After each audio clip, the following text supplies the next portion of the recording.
Okay, welcome everyone. So happy to be back here this week, and we are continuing our learning on International Women's Day, which is the perfect class to be continuing with the Meneket Rivkah.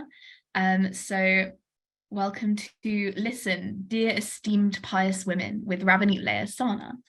I will be posting the link to the sources in the chat in case anyone didn't receive the email or doesn't have it up yet. And before we start, I'm just going to do a little bit of tech housekeeping. As you enter the Zoom room, I will invite you to become a panelist. And if you choose to accept, that just means you can choose to turn your camera on so we can see your wonderful smiling faces. And when Rabbanit Sarna invites questions or comments, you can unmute and say it yourself. When you're not speaking, we just ask you to keep yourself on mute to minimize background noise so we can all hear each other. And if you want to put your questions or comments in the chat, you're always welcome to do that. If you are joining us on Facebook Live, then you can just pop your questions and comments in the comments section, and I will bring it to the Zoom for Rabbanit Sarna. And with that, over to you. Hi everyone, welcome back. So just in case anyone wasn't here with us last week, I gave a whole lot of introduction, which I'm not going to give again today. But I do just want to say, just repeat a little bit about what I said about my approach to this text, which is that we're approaching it as Torah. So we're approaching it as a text that potentially has meaning for our lives, a text that belongs on the bookshelf, is in conversation with the other texts in our library. And part of the reason why I feel really confident that it belongs in that conversation is that the Meneket Rivkah was Rebecca was very learned. And when she quotes sources, she knew them. She has interesting things to say about them. And on the other hand, she's not of our time. So it's International Women's Day, and it feels funny to read a text by a woman that might feel like a little bit regressive or a little bit old school or a little bit outdated. But I would just say, our heritage is really, really old. And so we read texts by her contemporaries who were men all the time. Who hasn't read something, or maybe, you've heard of the Maharal of Prague, right? That was her contemporary. And when we read him, we're not like, oh, he said something I hated. Okay, I'm done, never picking him up again. We read him and you say, wow, that was difficult. Okay, let me think about that. And so just to prepare you for today, she's going to say some things that maybe you're not going to like, or maybe we'll try and find meaning in them, or maybe we'll say, wow, women back there thought that about themselves. That's interesting. And that's okay. You don't have to love every single thing.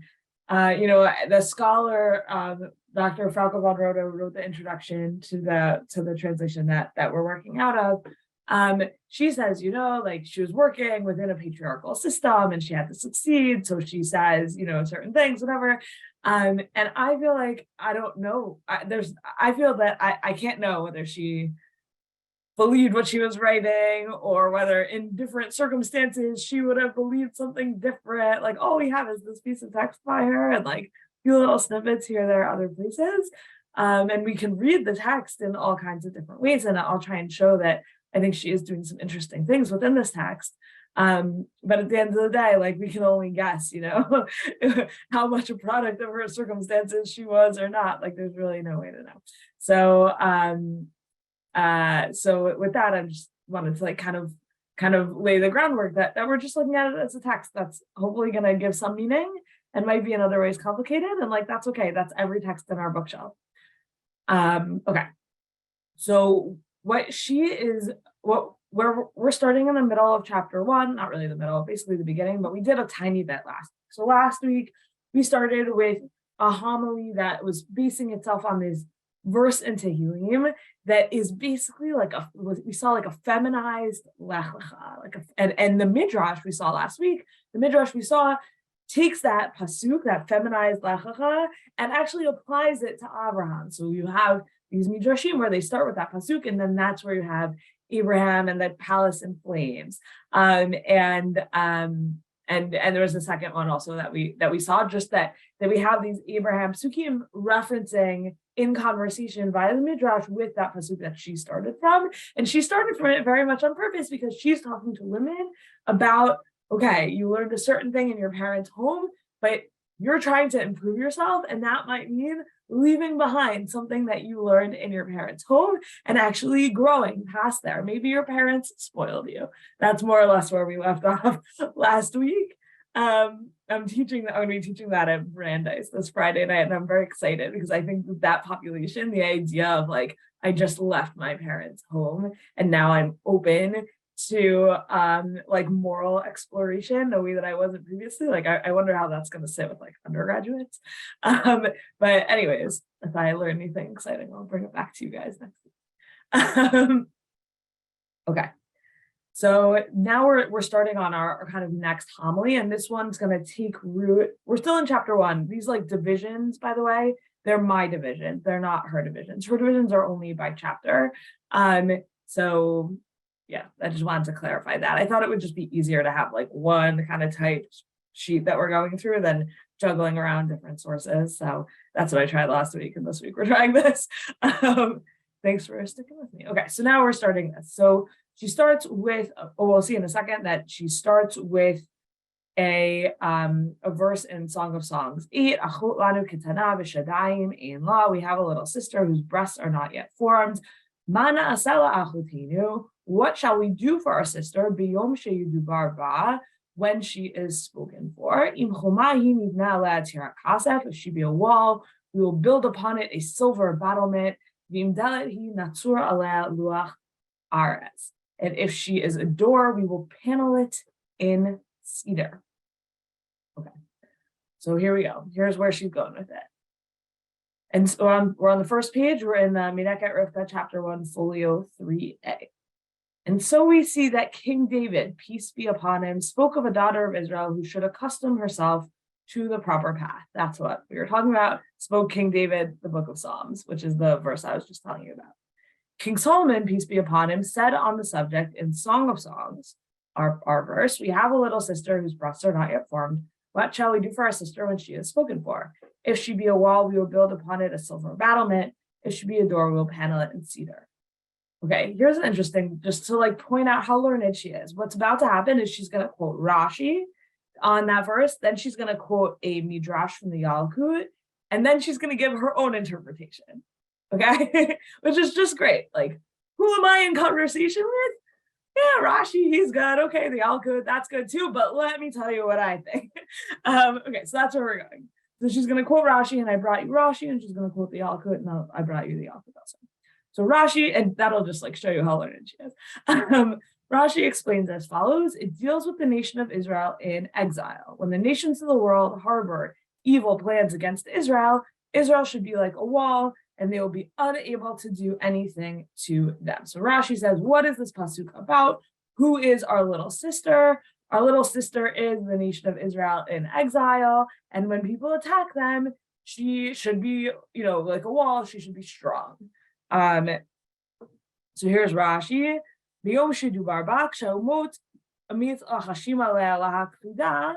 On the day she's spoken for, when the nations whisper about her to destroy her, as the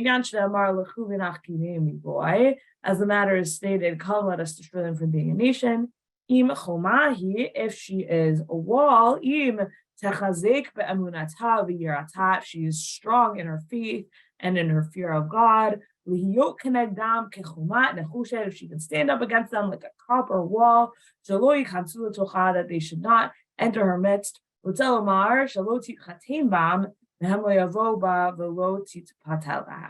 Meaning she should not intermarry with them, they will not intermingle with her, she will not be seduced by him.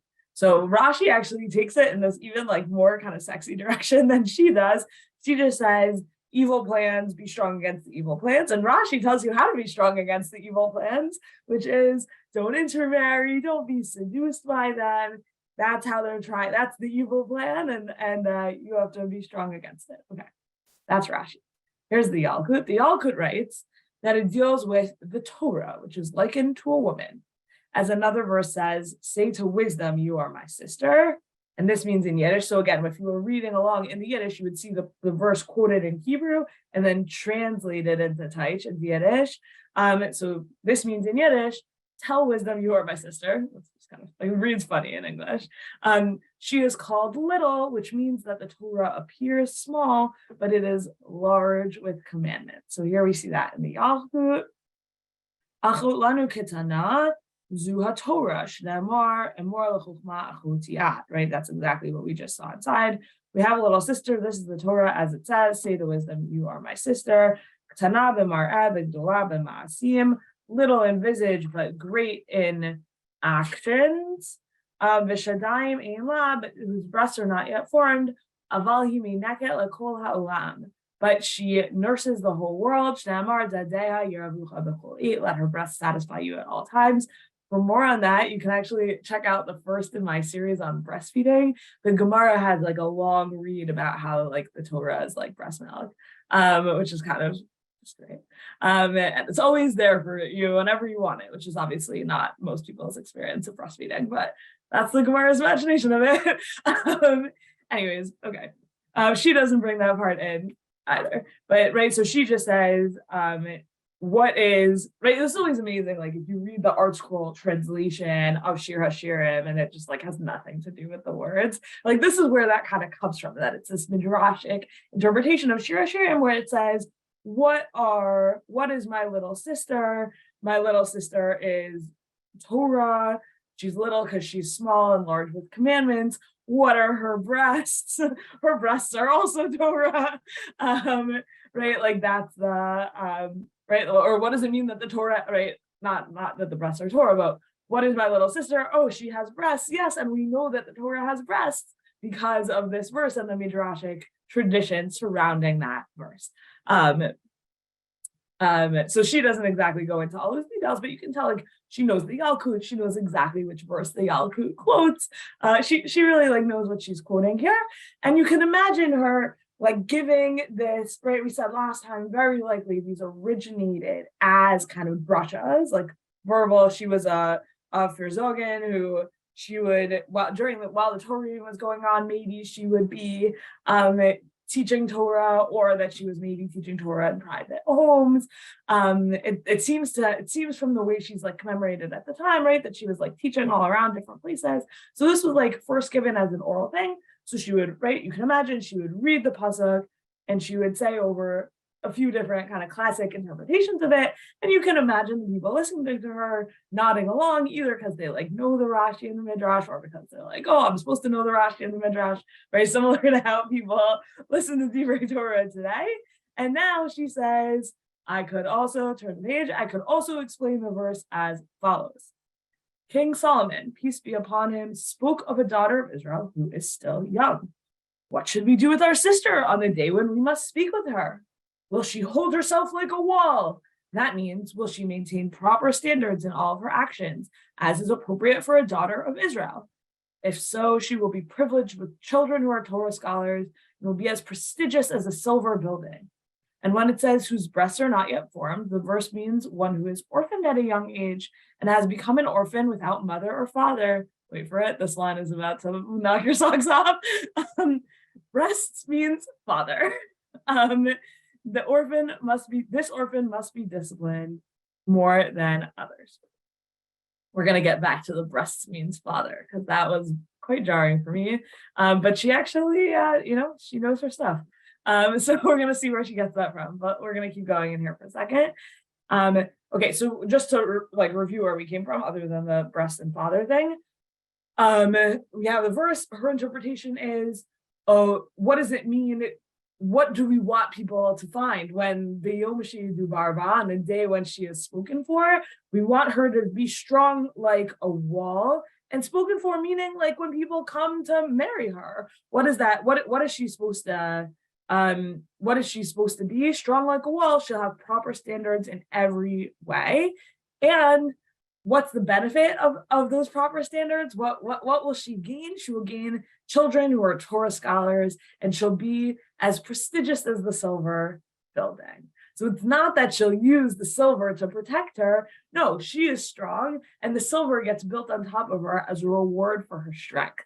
that the silver is more of like a crown than strengthening, which is a different read than what we saw in Rashi and in the Yalkut. And then whose breasts are not yet formed, what she's reading here is that there's actually two different cases. There's Acholanu Kitana, we generally have a little sister. Shaddai Meila, that's actually someone else. That's the person who is lacking something. That's the person who doesn't have a father. Now, interestingly, and this is where she's about to go, the orphan, normally we would say, and we'll look at this in the Mishnah Torah in a second, normally what we would say about the orphan is that we actually discipline them less than anyone else. And here she's saying, no, the orphan must be disciplined more than others. Okay, next. I'm continuing in the Meneket Rivkah, and then we'll look at the sources here. Or the verse refers to one who comes into a foreign country far away from her parents, right? We're continuing with the orphan kind of theme. An inexperienced and ill-mannered woman is like an orphan. And so when the verse says, if she be a wall, it means that she should be like a wall that stands even when it is shot. In other words, it means that she will accept admonition, will allow herself to be disciplined and turned toward her good.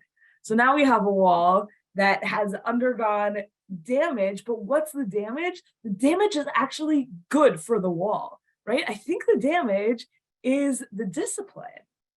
A wall that stands even when it's shot, it means that she will accept admonition and will allow herself to be disciplined and turn towards her good. I think it means that the shooting of the wall or the attack against the wall is actually to the wall's benefit, which is a very strange read, very interesting read. And that actually sometimes things need to almost be like weakened in order to eventually merit being covered in silver. I think that's her argument here, that there's a wall, there's something that seems like it's very strong, but actually it needs to be weakened. It needs to be taken down a little bit or shot in order to rebuild it in a culturally appropriate kind of future strength way. Okay, the verse goes further, just to finish this up, the verse goes further. We will build upon it a silver battlement. Upon her will be built a palace of pure silver. This means that she will be highly valued. So again, it's not her, she's not saying the silver is protective, the silver is the reward. That's been the whole time. The verse goes on, if she be a door, this means that if she does not accept admonition and will not be obedient, she will be a tramp, one who runs around outside, who we would compare to a board of fur that is full of wormholes. That is to say, she will not be able to endure. All right, so again, International Women's Day, so sorry for using the word tramp. And I previously mentioned, and there is like a whole kind of psychology of like the women who put other women down or trying to bring other women into line. And like, you could read her as that, right? Like, that's not a crazy read of Rabbanit Rebecca, but as I've been saying, like, I'm trying to read her as Torah, and so I personally am like averse to that read because I want to find like meaning in this text. And so for me, what I want to say is that I really am attracted to this idea that there's tremendous benefit in accepting feedback and admonition and tearing something down and trying it again some other way. Just like as a tiny stupid example, right? But like last week I sent out like 4 different source sheets and had you guys flipping through each time differently. And like, all right, maybe this week we're stronger because you can actually just read straight down the page with me. And right, and like that's like accepting feedback, seeing like, oh, I was doing something wrong before and I should change it in order to like make it better for the people who I'm around. Like, maybe there is real value in that, and that there's a real loss when someone comes from the outside and says, here's how I am and I'm not going to change and I don't want to hear from you and I don't want to learn anything from where I am now and I'm just going to not acculturate at all, and that there's actually great weakness there, and that inflexibility, right? That the Gemara has this line, right? You should be rach kakaneh, you should be soft like a reed, because actually reeds are really, really, really strong and they don't get blown down because they just go straight back up after. And then that's in some senses the greatest form of strength is the reed. And so maybe that's like what she's trying to get across here is that actually, when you don't accept admonition, when you can't be the object of tochacha, you become a board of fur that is full of wormholes, and ultimately you can't endure. And that actually people who truly endure are people who accept feedback and grow from it. So maybe to like take the like tramp piece out of it and just accept that as Torah, that part really does sit well with me. Okay, so let's just take a look at some of these sources that complicate or like show how potentially complex her position is. So here's the Mishnah Torah Hilchot Dayot 6:10, and this is about the education of orphans, because this whole thing was her saying, you have to be even more aggressive in admonishing and teaching orphans. And orphans are they're the ones who like really need to kind of be knocked down and rebuilt because they came from somewhere else. And that's the whole premise, right? Like that's what we were talking about last time also. That's this like feminized lech lecha. You left where you came from, you're coming to somewhere new, and this is an opportunity to learn how to be in a different way. Be like Abraham, find monotheism. Like I think that this is a continuation of her saying like, we're on ethical journeys. Ethical journeys involve leaving your parents behind. So the orphan is a great exemplar of that to her. The orphan is the person who has their parents have passed away, or their parents are really far away and they have nothing to do with them anymore. That orphan has so much opportunity to build themselves up into an absolutely beautiful wall if they're willing to learn. And once they learn, they can be this gorgeous wall covered in silver. Okay, so that's Rabbanit Rebecca's view of the education of orphans. Education of orphans is a great opportunity, and you have to take it really seriously. But here's what the Rambam has to say about the education of orphans. A person is obligated to show great care for orphans and widows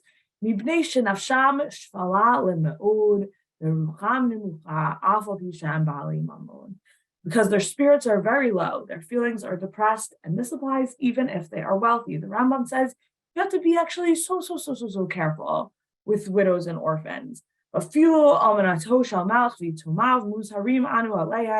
Even a king's widow and his orphans were commanded about them.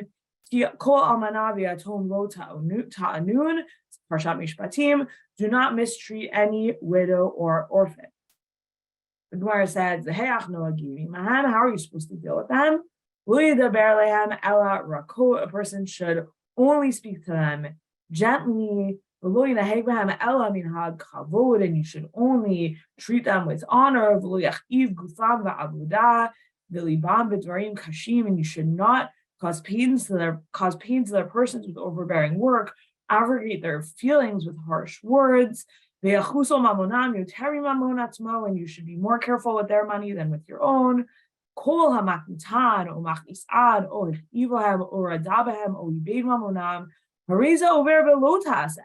Anyone who vexes or angers them or hurts their feelings, oppresses them, causes them financial loss, transgresses this prohibition. And surely this applies to anyone who beats them or curses them.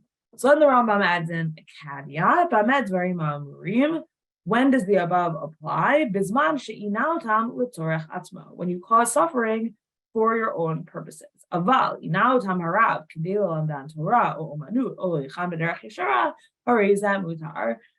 and this is going to redeem Rabbanit Rebecca, it is permitted for a teacher to cause them suffering while teaching them Torah, a craft, or in order to train them in proper behavior. So she would say, that's what it is. I'm not saying you have to teach the widow or the orphan for my own gain. I'm teaching them and the Rambam says I'm teaching them to be trained in proper behavior. The Rambam says that is permissible. However, says the Rambam back to Rabbanit Rebecca, nevertheless, you shouldn't treat them like everyone else. Rather, you have to make distinction with regard to them.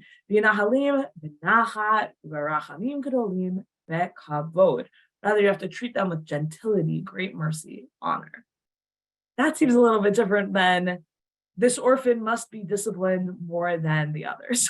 Right? So Rabbanit Rebecca would say, all due respect to the Rambam, but orphans actually need to be disciplined even more intensively because they can achieve this they're on this ethical journey and they need to be taught.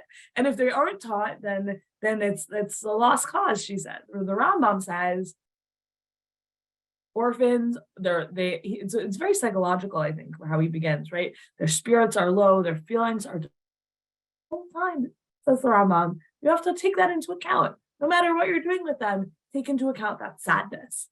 But I wonder whether Rabbanit Rebecca looks at this from like a female perspective and says, any woman who's living with her husband's family is essentially an orphan, is essentially like on this journey. And you're going to tell me that for the rest of their lives, their spirits are low, their feelings are depressed.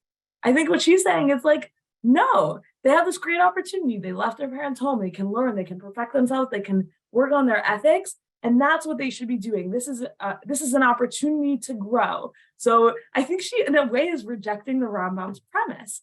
The Rambam's premise is you leave your parents, that's horrible. And her premise is you left your parents, you have an opportunity. And we as educators have to help you get there. I think that's what she's saying. So I do actually think we're going to see it. She knows the Rambam. She quotes the Rambam in other places when she agrees with him. We'll see when we get to her Chokhmat Haguf, she quotes the Rambam. But here she doesn't. And I wonder whether she knows that the Rambam thinks the education of orphans is all about gentleness, and she disagrees in a way that's interesting. Okay, the next thing I want to look at is the father is breasts thing. Just like, where does that come from? Because I found it to be just like so weird and so jarring. Though I would say, like, it was just Purim, so the Gemara understands that when it says about Mordechai by he omin at Hadassah, that he adopted Esther or that he nursed Esther. So the Gemara imagines that like maybe he grew breasts and nursed her, like really. So maybe that's like a version of it. Oh, maybe only adoptive fathers can do that though. Okay. Anyway, so where does that come from? So we have in Parshat Vayechi, Me'el avicha be'azuraka be'kal Shaddai be'varachacha b'rchut shabayim me'al b'rchut tohom v'tzachat b'rchut Shaddayim v'rachem. The God of your father's house who helps you, and Shaddai who blesses you with blessings of heaven above. Second, I think I just told you the wrong thing about where this is. Oh no, I was right. Okay, never mind. With blessings of heaven above, blessings of the deep that couches below, blessings of the breast and womb. So then Rashi on blessings of the breast and womb quotes Ungos, who says Birkata de'aba u'de'ima.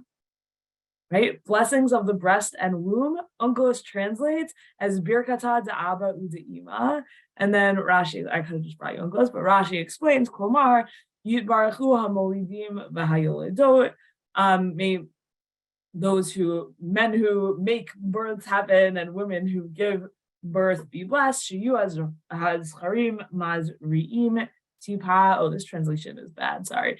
That the tipa hariyala harion, may men give off sperm that like sperm drops that are appropriate for impregnating. And that women should like their uteruses shouldn't get like twisted so that they lose their fetuses.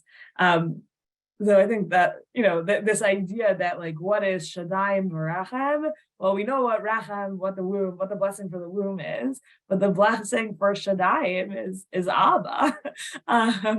Is Birkat Abba that men should give off appropriate sperm, and the connection between, or like there's like an interesting motif of like a connection between sperm and breast milk, of like white things that come out of your body. I think that there's like a little bit, there's some literature there, and that this is kind of a continuation of, and maybe like an interest in like, right, and then also that like while someone is nursing, they often can't get pregnant. So there's like a lot of like interest in that whole like relationship there. And Okay. Anyway, so that's just where this idea of like, oh, breasts, they're just the father. So like here, I just brought you some material about that. Okay. Moving right along. So this is she's moving on to focus on another verse. And it's, again, we're going to get to it deeply at the end, but notice that all of the verses we've looked at so far that she's focused on, they're all architectural, right? So this last one was Im chomahi nivna la tirakasef imdalet hinatzrolea luach. If she's a wall, we will build upon it a silver battlement. If she is a door, we will panel it in cedar. And what the Yalkut and Rashi did with it is not that, like, not necessarily, like, it's all just about like the attacks on it and the strengthening of it or whatever, and without really focusing on like this woman is the wall of her home, which is really where Rabbanit Rebecca goes with it. And here we're getting another women and architecture pasuk that she's going to focus on. And by the end, if you just like turn to the last page, we're going to see she's really going to go through it. I bring you all the sources she quotes one by one. It's women in building. So it's women in architecture, women in building sources. That's where we're going today, women in building. And so just noticing like this thread that she'll really get into at the end, I think helps to bring out sort of like the artistry in what she's doing. Okay, so here we go. Chachmot nashim banta beita ve'ivelet be'yadeha taharsanu. Sorry, the wisest of women builds her house, but folly tears it down with its own hands. Okay. About that, King Solomon, peace be upon him, spoke the verse, the wisdom of women builds her house, but folly tears it down with its own hands. In Yiddish, that means, sorry about the typo, the wisdom of women builds her house, but a foolish woman runs her house wantonly. I have difficulty with this verse. It speaks of wisdom in the plural, chachmot, just after it says she builds her house in the singular. Therefore, I can also interpret the verse as follows. It spoke of two aspects related to a woman, and this is where the rest of chapter 1 goes into these two aspects. First, about the wisdom of the body. A woman must use wisdom regarding her body, as I, God willing, will write about later. And by later, she means like in 1 second. Second, about the wisdom of the soul, as I will also, God willing, write about later, each in its proper place. So this is just, when you're trying to figure out like what is this work? Was it oral or was it written? It was published posthumously, we're pretty sure. So like, but we don't know like when she sent it to them, so that's the question. But it does seem that she wrote it. She maybe stitched together things that she had originally spoken, but that ultimately it was written because you have this, she has an internal sense of kind of earlier and later and writing, like the language is writing, not as I'll say later, but as I will write about later. That's in the text. Okay, so that's just kind of setting the agenda for where we're going from here. Okay. So now we're gonna do wisdom of the body, and then we're gonna do wisdom of the soul, and then we'll do women in building as conclusion. All right, wisdom of the body. So wisdom of the body begins with the text we were just looking at, and then she also ties it in to Proverbs 13:16. Kol arum ya'asa v'dat uksil yifrosh ivalet. Every clever man acts knowledgeably, but a dullard exposes his stupidity. But we use different language in English, so it's harder to see. But folly and dullard are the same word, ivalet. Okay, so we have this ivalet, and clever people do stuff on purpose, and stupid people do stupid things. And it becomes clear that stupid people are stupid. It's great. All right, here we go. Now I'd like to return to the verse and to speak of a daughter of Israel, specifically a young person who is not yet very experienced, and how she should conduct herself in relation to her body. Great wisdom resides there, as the verse says, the wisdom of woman builds her house, meaning the body, which is called her house. And so it says that a woman requires great wisdom in relation to her body. This is not the case for a man who does not need to, the way a woman must, observe one time after another. She doesn't use English. Sorry, she doesn't use Hebrew for this, but it's a Yiddishism of like shomeret me'it la'it. So for those of you who maybe are a little bit familiar with like the classic sources about nida, that's what she's talking about here. Observing from one time to another is watching out and counting time for your period. Okay, I do not need to write much about this subject because every woman knows well enough how she should conduct herself. Okay, that's actually an incredible line because all of the halachic literature from exactly this time period is like, women have no idea and they can't count and they don't know when sunset is, and let's add in extra days and let's add in all these stringencies because women can't keep track of anything. And she's like, women got this and I don't even have to write about it. Which is awesome. And von Rohden, who's this person, she brings notes. She doesn't compare it to the halachic literature, but she compares it to other Yiddish morality books for women that were written by men. And so I brought you here in the square brackets. This is her language. Contrary to Rivkah bat Meir, other morality books, that should say, books doubt the woman's knowledge. See Branch Spiegel. Quote, because they do not have the understanding to compare one thing with another or to fully understand a matter, they could make a mistake and decide that an impure woman is pure or that a pure woman is impure. That too is a great sin, right? So all these other things that are exactly in her genre for the exact same audience, just written by men, all say like, don't trust yourself, go ask someone, you don't know anything. And she's like, I don't even have to write about it. You guys all know this stuff because you're awesome. Which is great.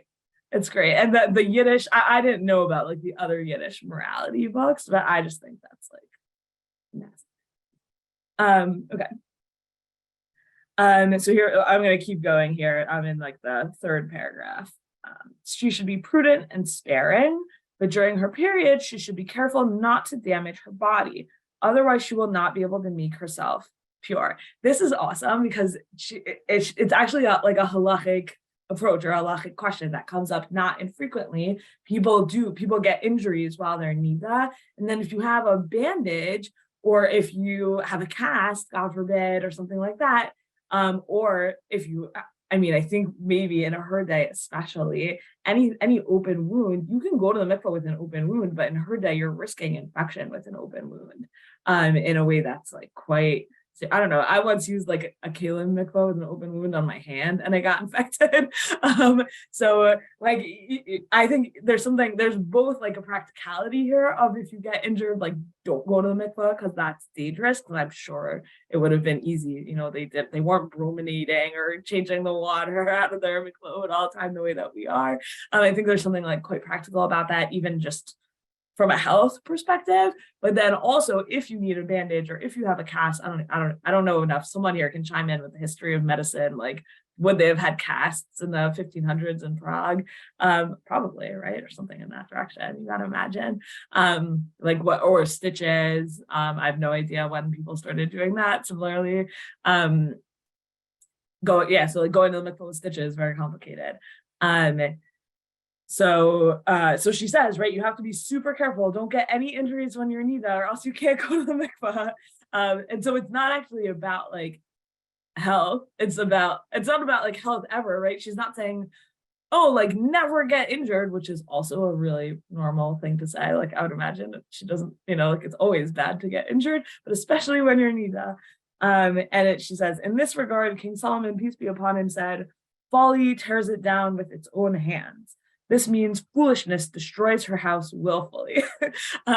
So, right, she's responsible for her home. She's responsible for her own nida practice that the Meneket Rivkah doesn't even need to opine about because everyone's an expert. But don't get injured while you're nida, or else you won't be able to become tahura, and that'll be a problem maybe for your marriage.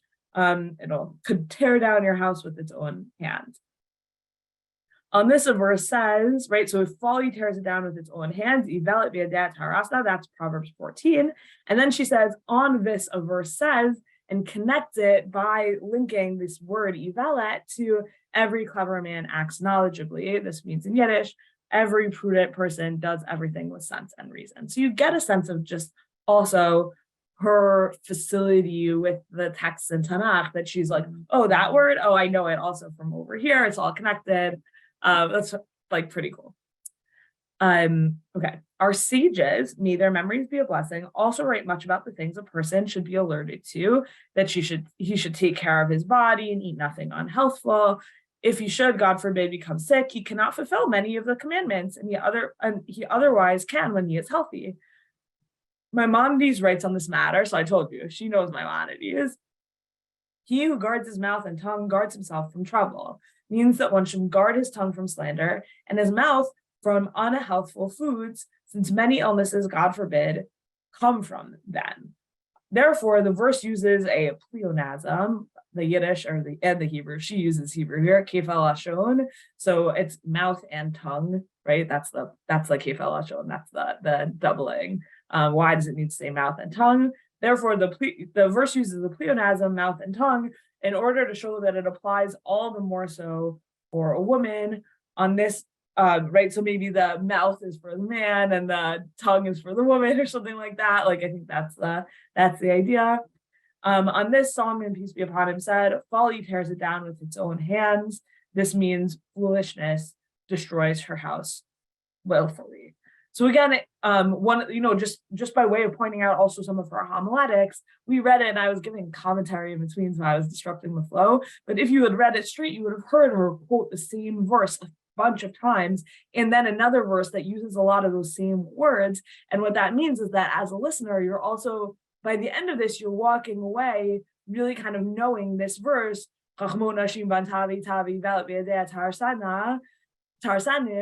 like that's a verse you've now heard in the course of these like 3 little paragraphs. You've now heard that verse 3 times, which means that you're also just even learning Tanakh text through her repetition of them. And then in addition, she's really teaching you like, this is in your own hand. Chokhmat haguf is the wisdom of the body is you're in charge of your body. You don't want to injure yourself, don't injure yourself. In high school, we had a lot of, this is me. And when I was in high school, we had a bunch of Israeli teachers, and they would always tell us that when they were in the IDF, if they got injured, they got punished because their body was not their own possession. It was the possession of the army. So if they injured their body, it wasn't their own thing to injure. And they would always tell us, like, you got in trouble every time you got injured, you get injured a lot less. And I think that's kind of what her message also, right? Chokhmat haguf is you're in charge of your body. Don't be stupid. That is kind right, and right. The folly tears it down with its own hands. That's the message. I brought you here the Rambam that she knows it. Like she's really quoting it. The verse she quotes is right. This Proverbs 21:23. Shomer piv u'lashono shomer mitzarot nafsho. Whoever guards his mouth and tongue guards his soul from distress. So what is like the doubling that she's exactly talking about? Is it the mouth and tongue? Is it the doubly guards? Shomer. I'm not 100% sure. When she reads like woman into it, it might be that the mouth and tongue are then like you have to guard your mouth and your body. And the 2 shomers are one's for man, one's for woman. It wasn't 100% clear to me. If anyone wants to pipe in with an argument, one direction or the other, glad to hear it. But anyways, here I'll just read you the Rambam and we'll keep going. Whoever is idle and does not exercise, or he doesn't move his bowels if he needs to, or if he's constipated, even if he ate healthy foods and kind of took care of himself, followed the rules of health, his whole life will be full of pain and his strength will fade away. Overeating is like poison to anyone's body. And it's the main source of all illness. If you ever wondered whether diet culture existed in Egypt in the 1200s, here you're seeing it. And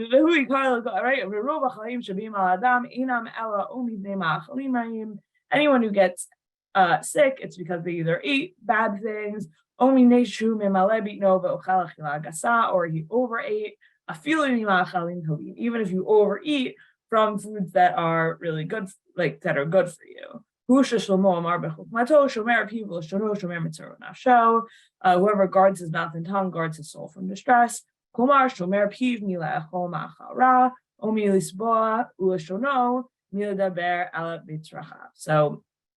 guards his mouth from eating harmful foods, his tongue from speaking about things other than his needs. And that's interesting, but when we have a Rambam class, we'll go into what he means about that exactly.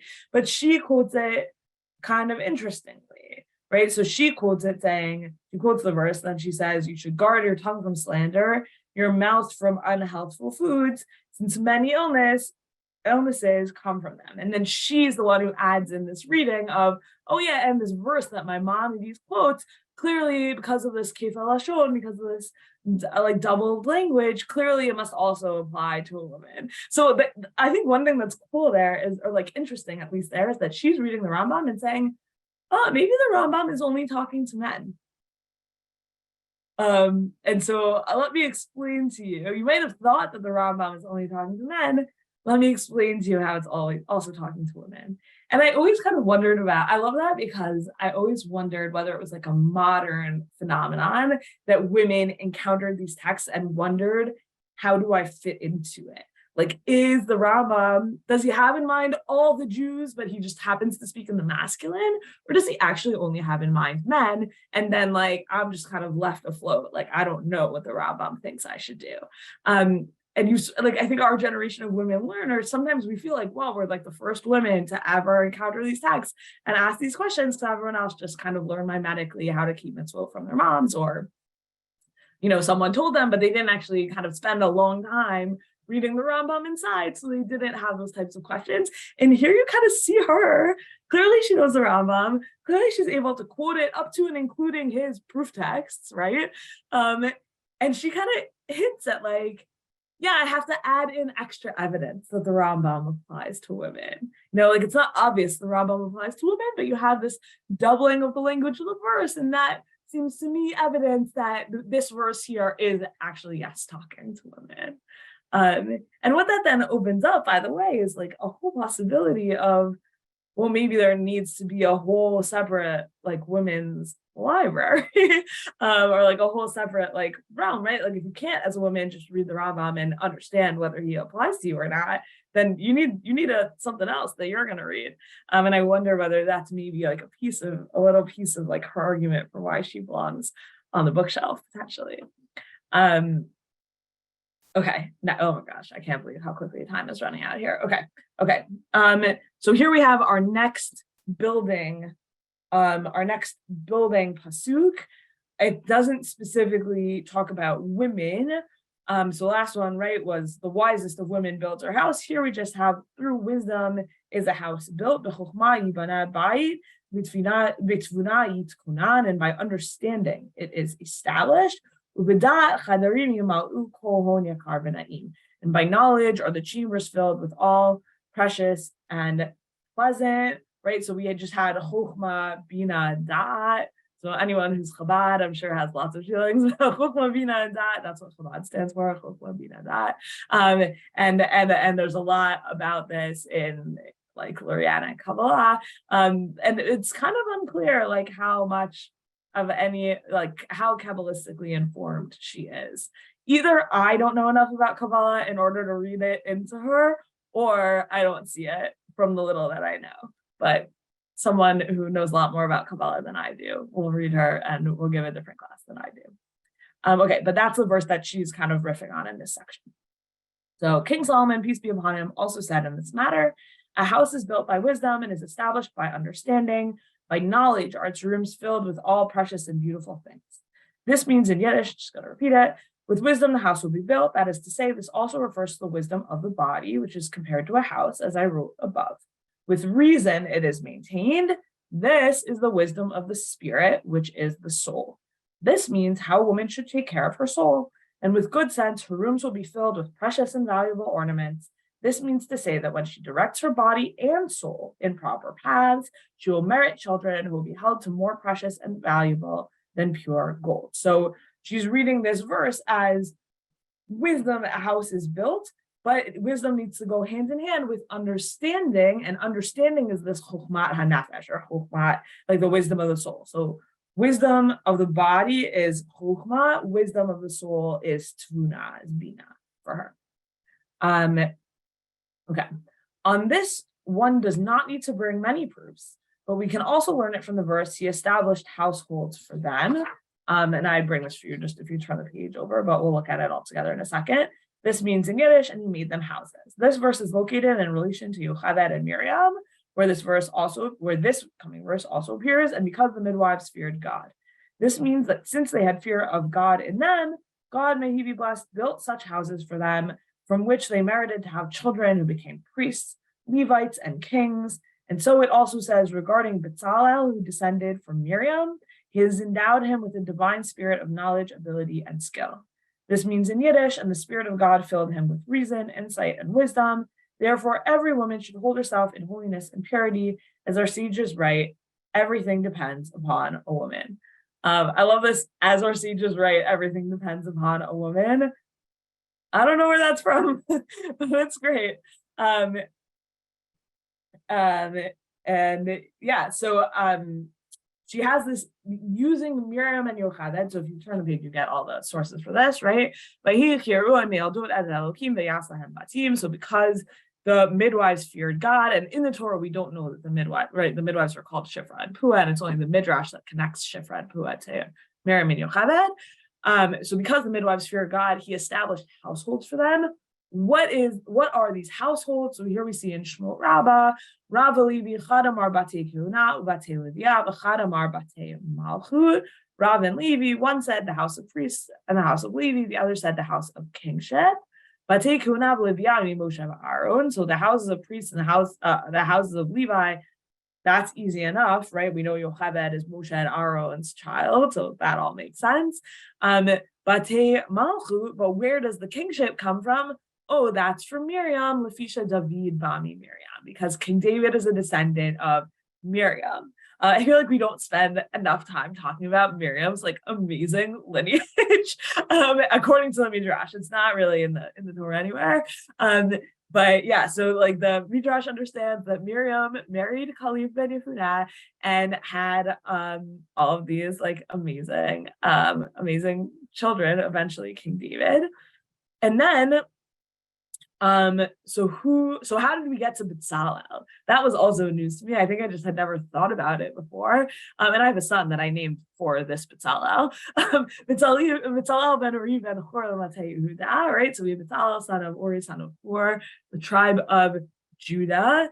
And like she imagines, right? Bezalel is like the Torah's most wise person. The Torah uses this incredible language to describe Bezalel. Some of it even appears in our parsha this week, by the way, right? Endowing him with a divine spirit of skill, ability, knowledge in every craft. Like, what a beautiful way to describe a person. And Rashi in Shemot Yud Zayin, this is where Hur is holding up Moshe's arms in the war. Who is Hur? Says Rashi, Benashal Miriam Haya v'Kalev Ba'ala. So Hur is the son of Miriam. So when you have Bezalel, son of Uri, son of Hur, Bezalel then is Miriam's great-grandson. And so what does it mean when the Torah says, Vayas lahem batim, you made households for them? Yeah, you have the kingship, you have the kehuna, you have the Leviah, and Bezalel, the builder of the Mishkan, is the descendant. So who's Vayas lahem batim? Who's making those houses? Bezalel, the most brilliant architect and craftsperson who ever was. Vayas lahem batim. Amazing. That's her read. And that's what wisdom of the soul gets. Wisdom of the soul gets you incredible children. So she doesn't go in here exactly, but she goes into it more later, and we'll see next time. I'm going to bring you next time just like snippets from other chapters. Next time she goes into like, what is this wisdom of the soul? And in this chapter, she doesn't really as much. She just tells you what the reward of it is, which seems like having children who have wise souls is the reward of you having wisdom of the soul, which is kind of incredible. All right, but let's wrap up this building thing in the last 5 minutes. So here we go. I'm in section 5, women in building. Those section titles are mine, by the way. So if you ever buy the book and go looking for them, you won't find them. Okay. All the more so, all other women must distance themselves from all that is not good. The following verse spoke on this matter. The wisdom of woman builds her house, but folly tears it down with its own hands. It's that same verse again. We learn it from the verse, the Lord fashioned the rib. What? Right, so now we're talking about Genesis 2:22. Vayiven Hashem Elokim et hatzela asher lakach min ha'adam leisha v'vi'eha el ha'adam. The Lord God fashioned the rib that He had taken from man into a woman. So what is the rib? The rib is the origin of woman, and He brought it to her. But it starts with this term vayiven. So in English it's confusing. It's fashioned, but in Hebrew it's built. God built out of that rib women. Okay, so it all starts with the rib. This means He built the rib that He took from man. I have a difficulty here. She uses that language. I have a kasha, is what she says. Why did He use the language of binyan, which means build, in reference to the woman, and in reference to the man, He uses the words vayatzar, which means in Yiddish, and He created. So you can see that Genesis 2:7. Vayitzer Hashem Elokim et ha'adam afar min ha'adama v'yipach l'vav nishma chayim v'hi adam l'nefesh chaya. Lord God formed man from the dust of the earth. He blew into his nostrils the breath of life. Man became a living being. Seems to me that the essence of building lies with the woman, as I wrote above. It's a great read into the rib. Phenomenal read. We learn this also from our mother Sarah, who said to Abraham when she gave him Hagar, perhaps I shall be built up through her. That's Genesis 16:2. Sarai says to Abraham, Hinena tzarani Hashem miledet, bona el shivchati ulai ibanami menna. Consort with my maid, perhaps I will have a son with her. Vayishma Abraham l'kol Sarai, and Abraham heeded Sarai's request. Right, this means in Yiddish, maybe I'll be built through her. She uses the language of binyan because she also wants to build the world. For that reason, Rachel also uses that same language. Perhaps I shall also be built up. Genesis 33. Ve'ibane gam anochi mimena. That I consort with her, that she may bear on my knees, that I through her too may have children. You don't get it in the English, right? That I may be built up through her should be how that reads. Just as Sarah married it. That is why we say in the Shabbat Brachot, next time you're at a wedding, you'll think of Rabbanit Rebecca. This is why we say in the 7 benedictions prayer, and He prepared for him from Himself an eternal building. Binyan Adayad. I brought you the source for that in Ketubot. And right, blessed are you who made humanity in His image, Asher Yasar Adam B'Tzalmo, in the image of the likeness of His form, B'Tzelem Demut Havnito. And out of His very self formed a building for eternity. Baruch atah Hashem yotzer ha'adam. Blessed are you, Lord, creator of mankind. So here we go. We have God building an eternal building in God's own image, right? It actually kind of seems like it's talking about the man here, right? Because who does God create in God's own image, right? Man, and then only woman comes along later. But she's saying, no, but it has this language of binyan, and binyan is about women. So when God, with the creation here that's in the divine image, that's actually women. I think that's what she's saying here. This means God, blessed be He, wants a person to direct his thoughts towards an eternal building. This refers to children one after the other, or it refers to the soul whose building in the world to come, whose building is in the world to come for eternity. How can you build towards the future if you're a woman? You can build by perfecting your soul, by having children, raising them right. Those are two different and parallel and totally good options. And I especially love this in light of our sense that her children maybe didn't live, or she didn't have any, or at least they didn't live longer than her. And so she has something here for like, you can be a builder whether you can have children or not. And you can be you can be building out of God's very self. You can form a building for eternity by working on your chukhmat hanefesh, your wisdom of the soul, and your wisdom of the body through procreation. But either way, both of those are good options. Okay, so hopefully you've got some cool Torah from here about all of this women and building and architecture and women as like, where did Bezalel get his ability to build all the cool stuff we've been reading about? Vayas lahem batim from Yocheved and Miriam. He's the house that they were starting to build, which in turn means that the Mishkan is the house that they were building, right? That's what she's saying, which I think is just like really, really beautiful, incredible Torah. And hopefully we also can appreciate just like the density of what she's bringing to bear in these drashot, but also the homiletic brilliance of returning again and again to this one central verse that she is darshaning and bringing out her own, and I'm giving 3 different interpretations of this verse. One is Rashi, one is the midrash, and one is me. And may we all kind of have the confidence to do that as beautifully as she does, and with as much learning to back it up. Okay, so we will continue next week. This was all just the first chapter. The first chapter she describes as like the stem of her menorah, and then there's 6 more chapters, each one turning on a different interpersonal relationship. So I'll try and bring next week little tastes of each of those. Yeah, that's where we're going. So thanks everyone so much for joining. And I know I didn't give a lot of opportunity for questions, so I'm happy to like stick around for a minute or two if anyone has. I didn't see anything happening in the chat unless I missed it. No. Great. Yeah, Nikki.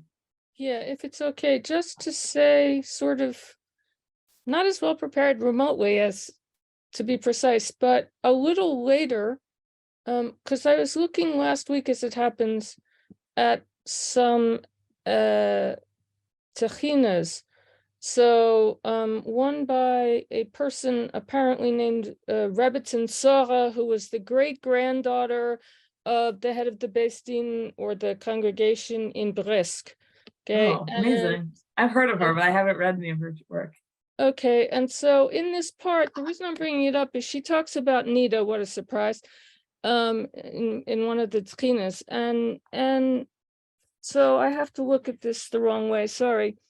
So she says, in talking about it, okay, so women even separate themselves from their husbands for 1 full day before the onset of their menses. This means that 1 full day before they expect their menses, they must not have intercourse with their husbands. Great. Therefore, we have set forth this rule for the general benefit because ordinary folk are not aware of it. And many people may thereby stumble and cholila suffer a great punishment. For this reason, we have included this rule in the Techina. So on the one hand, it's like, okay, who are the ordinary folk? Like, what are we talking about? On the other hand, sure, maybe it is. Okay, this is like rabbinic, legalistic, specific, like building fences around fences. And you women have it on your own to know when you have your period. But how are you supposed to know a day before anyway? I don't really get that. But well, that's a rule. Actually, after Pesach, I'm teaching a Nida class with Rabbanit Rebecca.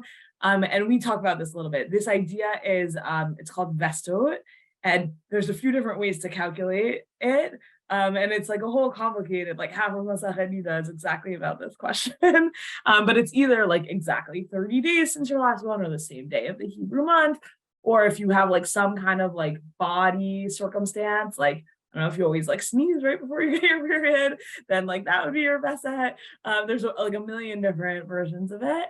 Or it's the same, like your last 2 periods were 27 days apart, so then you have 27 days from the second one. It's a whole science actually. Anyways, the topic that you're looking for is called vestot. That's the rabbinic prediction of periods. Right, because they somehow have to do something to have some authority in this. So now we're applying calculations and slide rules. Got it. Right, but who's responsible for implementing those? Women are still. So it cuts both ways.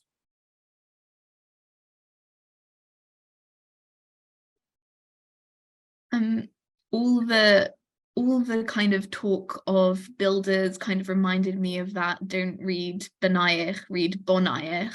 Like, don't read children, read students. And that thing you pointed out about how she probably didn't have at least grown up children of her own. It's just like very special to be like, not only was she probably making her own students, her own builders in those days, but like, you know, this Torah may have been hibernating for a while, but now we're becoming her builders again, and you know, another generation. It's really just very special. Absolutely. Melina, why don't you take us home for today on that? That was a beautiful note to end on. Okay, well, thank you everyone for joining us for another session on the Meneket Rivkah. We have one more session next week in this class. Thank you, Rabbanit Sarna, for teaching, and thank you for everyone for your questions and comments. If you would like to meet even more wonderful women who work for Drisha, then Ms. Sophia Stepansky will be joining Dr. John Kelson tomorrow at 12:30 p.m. Eastern for this week's edition of Conversations on the Parsha. We have a couple of other exciting things coming up. For example, the Rappaport Family Memorial Lecture is on Sunday, this Sunday the 19th at noon, and it will be all about Pesach and the Seder within the Seder. You can sign up for all of those things and many more of our lovely classes at drisha.org. So see you all next week.